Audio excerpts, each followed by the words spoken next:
নানান কারণে বিশ্বের বিভিন্ন শহরে দিন দিন বাড়ছে বায়ু দূষণ। দীর্ঘদিন ধরে মেগাসিটি ঢাকাও বায়ু দূষণের কবলে। তবে সম্প্রতি বৃষ্টির কারণে শহরটির বায়ু মান কিছুটা উন্নতির দিকে। বুধবার সকাল 8:30টার দিকে আন্তর্জাতিক বায়ুমান প্রযুক্তি প্রতিষ্ঠান IQAR এর অনুযায়ী ৬৮ স্কোর নিয়ে বিশ্বের দূষিত শহরের তালিকায় ২৮তম অবস্থানে রয়েছে ঢাকা। বায়ুমানে এই স্কেলে দূষণের দিক থেকে মাঝারি হিসেবে গণনা করা হয়।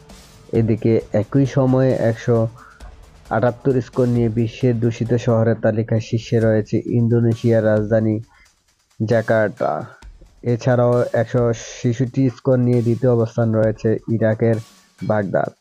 ১৫৮ স্কোর নিয়ে তৃতীয় অবস্থানে রয়েছে সংযুক্ত আরব আমিরাত।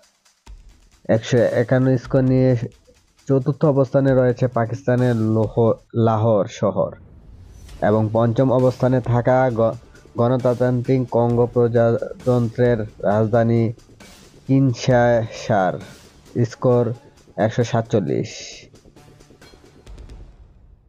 AQI ফ্লোর ০ থেকে ৫০ ভালো হিসেবে বিবেচিত হয়, ৫১ থেকে ১০০ মাঝারি হিসেবে গণনা করা হয়, আর সংবেদনশীল গোষ্ঠীর জন্য অস্বাস্থ্যকর বিবেচিত হয় ১০১ থেকে ১৫০ স্কোর।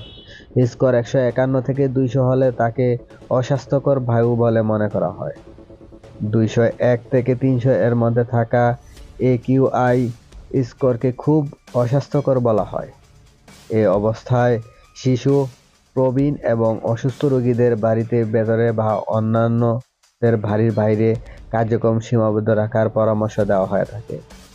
এছাড়া ৩০১ থেকে ৪০০ এর মধ্যে থাকা AQI ঝুঁকিপূর্ণ বলে বিবেচিত হয়, যা নগরে বাসিন্দার জন্য গুরুত্বপূর্ণ স্বাস্থ্য ঝুঁকি তৈরি করে তোলে।